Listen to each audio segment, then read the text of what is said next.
Hello my dear students, welcome back on my channel Science Scientist. Today we will learn about the electronic configuration of an atom की electronic configuration क्या होती है and how we can find out the electronic configuration. So first we have to understand कि electronic configuration होती क्या है. So arrangement of electrons in various number of shells of an atom is known as electronic configuration. Electrons को different number of shells में arrange करना ही क्या होता है, इलेक्ट्रॉनिक कॉन्फ़िगरेशन होता है. जैसे कि प्रोटॉन्स पॉजिटिवली चार्ज होते हैं और न्यूक्लियस के अंदर वो एकोमोडेट होते हैं. सिमिलरली जो इलेक्ट्रॉन्स होते हैं वो डिफरेंट नंबर ऑफ शेल्स में प्रेजेंट होते हैं और इन नंबर ऑफ शेल्स की कुछ पर्टिकुलरली नंबर फिक्स होते हैं कि कितने नंबर ऑफ इलेक्ट्रॉन्स को ये हैंडल कर सकती हैं. Let's see the structure of an atom. In the center, you can see nucleus is present. Nucleus is positively charged because protons are present here. And around the nucleus, there are various number of shells. Nucleus के चारों ओर क्या होता है, different number of shells होती हैं. जितनी भी electrons उसके अंदर होते हैं उसी के अकॉर्डिंग नंबर ऑफ शेल्स भी क्या होते हैं, किसी भी एटम के अंदर बढ़ते चले जाते हैं. फर्स्ट शेल के अंदर जो न्यूक्लियस के सबसे पास वाली शेल होती है उसको हम बोलते हैं फर्स्ट शेल और इसका नेम होता है के. ऐसे ही सेकंड शेल को हम बोलेंगे एल शेल, थर्ड शेल को हम बोलते हैं M shell and fourth shell को हम बोलेंगे एन शेल. इन सारे शेल्स के अंदर कुछ ना कुछ particular number of electrons accommodate होते हैं यानी कि फिक्स होते हैं और इन्हीं की वजह से हम इलेक्ट्रॉनिक कॉन्फ़िगरेशन को फाइंड आउट भी कर पाते हैं किसी भी एटम की. के शेल जो होती है, first shell of the atom, इसके अंदर 2 नंबर ऑफ इलेक्ट्रॉन्स को हम फिल कर सकते हैं. L shell, this is the second shell of the atom and we can fill 8 electrons in it. The third shell of the atom is known as M shell यानी कि third shell को हम M बोलते हैं और इसके अंदर कितने नंबर ऑफ इलेक्ट्रॉन्स को हम फिल कर सकते हैं, 18 इलेक्ट्रॉन्स को हम इसके अंदर फिल कर सकते हैं. N shell, this is the fourth shell of the atom और इसके अंदर हम 32 इलेक्ट्रॉन्स को फिल कर सकते हैं. अब मुझे कैसे पता चल रहा है कि फर्स्ट शेल के अंदर मैं 2 इलेक्ट्रॉन को फिल कर देती हूँ, एल शेल के अंदर मैं 8 इलेक्ट्रॉन्स को फिल कर देती हूँ, एम के अंदर 18 एंड सिमिलरली एन के अंदर 13 इलेक्ट्रॉन्स आएंगे. ये बातें मुझे कैसे पता चलें कि कितने नंबर ऑफ इलेक्ट्रॉन्स किस शेल के अंदर आने चाहिए. तो ये बात हमें पता चलती है by the 2n² rule. There is a rule जो हमें बताता है कि किसी भी पर्टिकुलर शेल के अंदर कितने नंबर ऑफ इलेक्ट्रॉन्स फिल होने चाहिए. वो हमें पता चलेगा by the 2n² rule. And now what is n, यहाँ पर n क्या है, तो n is the number of the shell. जिस भी नंबर ऑफ द शेल की बात होगी उसको हम यहाँ पे n की पोजीशन पे पुट कर देंगे and we can find out the number of the electrons in any particular shell.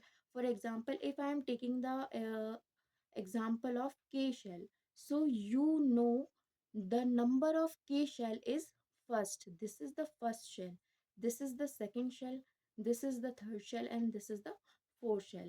So particularly if I will talk about K shell, the number is 1.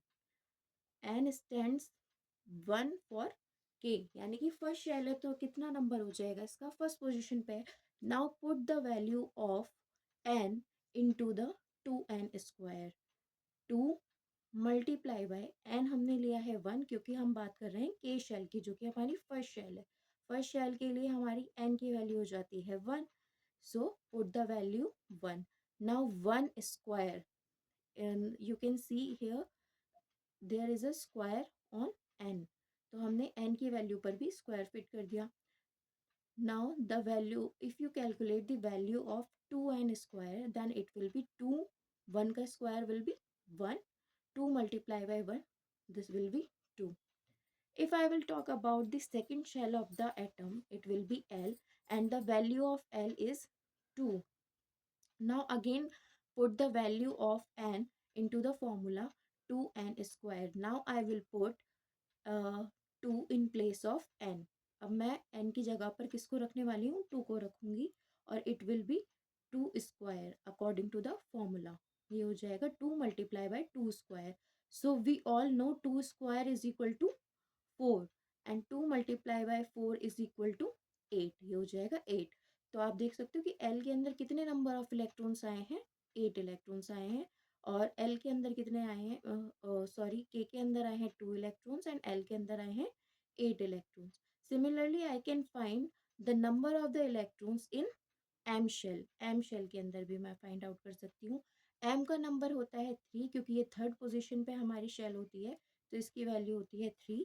अब मैं 3 को, इस नंबर को पुट करूंगी अपने फॉर्मूला में, 2 multiply by 3 square. So we all know 3 square is equal to 9। 2 multiply by 9, 3 3 ज़ा 9 and multiply हम कर देंगे इसकी 2 से, so it will B 18 electrons. यानी कि इस फॉर्मूला से मुझे पता चला कि m के अंदर how many electrons can fill, 18 electrons can fill. Now if I will talk about n shell, the number of n shell, the value of n for n shell is 4, 4 हो जाएगी।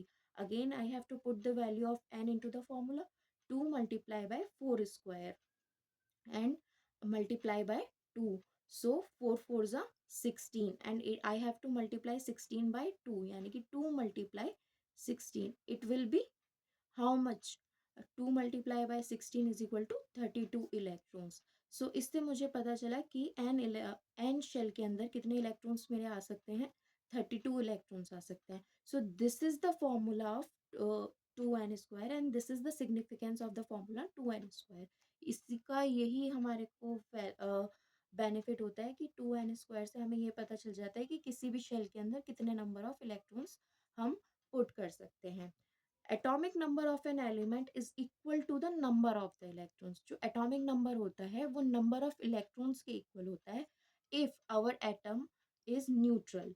अगर हमारा एटम न्यूट्रल है, यानी कि ना ही वो charge इस टाइम पे डोनेट कर रहा है ना ही गेन कर रहा है, उस कंडीशन पे नंबर ऑफ इलेक्ट्रॉन्स, जितने नंबर ऑफ इलेक्ट्रॉन्स उसके अंदर प्रेजेंट होंगे वो हमें बताएंगे कि किस उस एटम का क्या एटॉमिक नंबर है।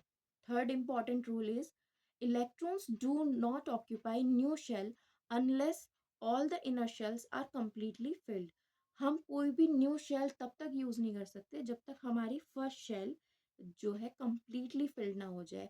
फॉर एग्जाम्पल, के शेल के अंदर 2 इलेक्ट्रॉन्स को मैं फिल कर सकती हूँ, तो जब तक मैं 2 इलेक्ट्रॉन्स को के शेल के अंदर फिल नहीं कर दूंगी, I can't use the another shell which is L shell. Similarly, if I have 11 electrons, so first I have to fill K shell by 2 electrons, then L shell by 8 electrons, and after that I will use M shell. उसके बाद ही मैं M shell को use करूंगी।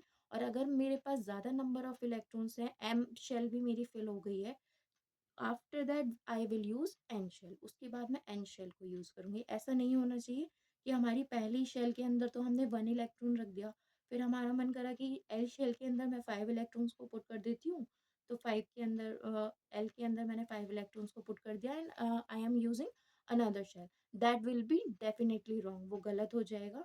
The rule is first I have to fill the first shell, that is K, then L shell, that is second shell, then M, then N.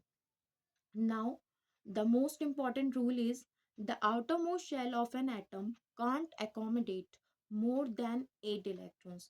किसी भी atom की जो outermost shell होती है, whether it is L, M और N, कोई भी number of shell आ रही है किसी भी एटम की according to their atomic number और नंबर ऑफ इलेक्ट्रॉन्स, तो उसके अंदर मोर देन 8 इलेक्ट्रॉन्स को हम फिल नहीं कर सकते अगर वो आउटर मोस्ट शेल है किसी एटम की तब।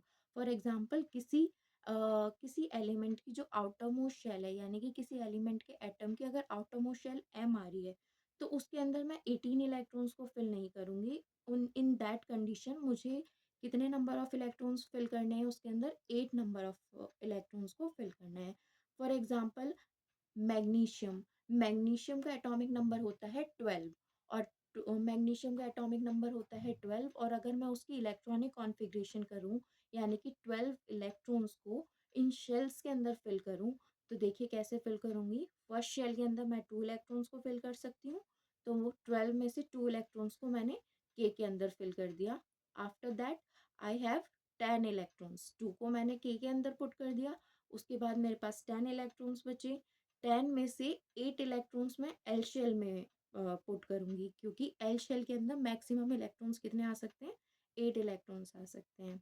10 में से 8 इलेक्ट्रॉन्स को मैंने पुट करा एल में, तो देखिए के शेल भी कंप्लीटली फिल्ड हो गई, एल शेल भी कंप्लीटली फिल्ड हो गई। रूल भी यही कहता है कि जब मेरी इनर शेल्स कंप्लीट होंगी तभी मैं आउटर शेल को यूज़ कर सकती हूँ, अदरवाइज मैं आउटर शेल को यूज़ नहीं कर सकती। तो जब मेरी इनर शेल्स कंप्लीट हो गई, जैसे के शेल कंप्लीटली फिल हो गई, एल शेल कंप्लीटली फिल हो गई, after that I will use M shell. M shell के अंदर कितने नंबर ऑफ इलेक्ट्रॉन्स को मैं फिल करूंगी, 2 नंबर ऑफ इलेक्ट्रॉन्स को फिल करूंगी in case of magnesium. Magnesium के केस में 2 मैंने के अंदर पुट कर दिए एंड 8 मैंने एल के अंदर कर दिए। Now 2 electrons are left which I have filled in the M shell. Now, according to the rule, 18 electrons must be there, but there is another rule which says the outermost shell of an atom can't accommodate more than 8 electrons. तो भाई अगर मेरे पास 12 electrons थे और मेरी outer most shell magnesium की कौन सी shell आ रही है, एम शेल आ रही है आउटर मोस्ट शेल, तो इसके अंदर मुझे कितने नंबर ऑफ इलेक्ट्रॉन्स को कंप्लीट करना है, कितने इलेक्ट्रॉन्स होने चाहिए इसके अंदर, 8 इलेक्ट्रॉन्स होने चाहिए अकॉर्डिंग टू द रूल। लेकिन अभी मेरे पास कितने इलेक्ट्रॉन्स हैं यहाँ पे, 2 इलेक्ट्रॉन्स है। तो अब मैं इस बात को नहीं देखूंगी कि मेरे पास 18 इलेक्ट्रॉन्स होने चाहिए या 32 इलेक्ट्रॉन्स होने चाहिए। अगर ये मेरे एटम की आउटर मोस्ट शेल आ रही है then it must have 8 electrons. I hope आपको ये सारी बातें समझ में आई होंगी और इलेक्ट्रॉनिक कॉन्फ़िगरेशन का कॉन्सेप्ट क्लियर हुआ होगा। Thank you for watching.